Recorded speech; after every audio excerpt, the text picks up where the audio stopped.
Le 15 août, le monde aura les yeux tournés vers l'Alaska, où Donald Trump et Vladimir Poutine se rencontreront pour la première fois depuis le retour de Trump à la Maison-Blanche. Derrière cette confrontation entre deux figures majeures de la scène internationale, l'enjeu est considérable, discuter la paix en Ukraine et potentiellement redéfinir l'ordre géopolitique mondial. Depuis le Maghreb, nous suivons de près cette partie d'échecs, conscients que chaque mouvement des grandes puissances peut avoir des répercussions jusque dans nos dunes.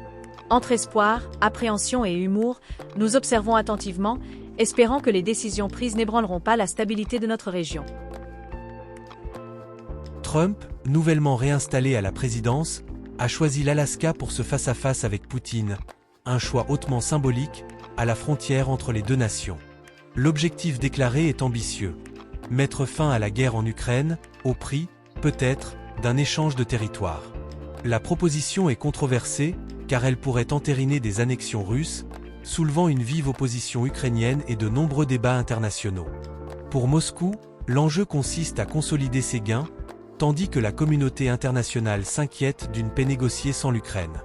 Ce sommet, tenu sans la participation directe des concernés, rappelle combien la diplomatie entre grandes puissances peut modeler le destin de nations entières. Le Maghreb, carrefour historique des civilisations, a toujours été sensible aux grands mouvements de l'histoire. Depuis l'époque des empires, chaque décision prise à l'échelle mondiale a laissé son empreinte sur notre région. Pendant la Seconde Guerre mondiale ou la guerre froide, nos pays ont été au cœur des stratégies globales, façonnant nos alliances et nos politiques pour des générations. Aujourd'hui encore, la rivalité entre grandes puissances se répercute dans nos relations économiques, militaires et diplomatiques. Le Maghreb reste un terrain d'intérêt pour les puissances, et notre stabilité dépend largement du climat international. Nous, au Maghreb, ne sommes ni de simples spectateurs ni totalement maîtres du jeu. Si les décisions prises au sommet du 15 août nous concernent directement, nous avons aussi des ressources à mettre en avant. Notre position géostratégique, notre voix collective et notre rôle clé dans la sécurité méditerranéenne et sahélienne. La crise ukrainienne a mis en lumière l'importance de nos ressources énergétiques et de notre capacité d'adaptation.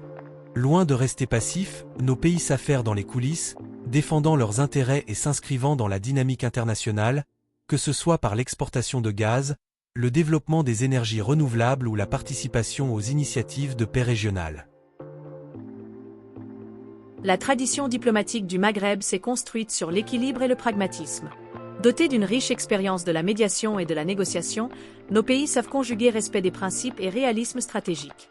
Cette approche nous permet de défendre à la fois l'intégrité territoriale, la souveraineté et la recherche de la paix. Un éventuel accord lors du sommet du 15 août pourrait signifier une détente sur les prix de l'énergie et des denrées, une relance des investissements et une nouvelle page dans notre positionnement stratégique. Mais le Maghreb reste vigilant. Chaque compromis trouvé entre Washington et Moscou peut avoir des répercussions directes sur nos dossiers régionaux, du Sahara occidental à la sécurité en Libye. Les retombées du sommet dépendront de son issue.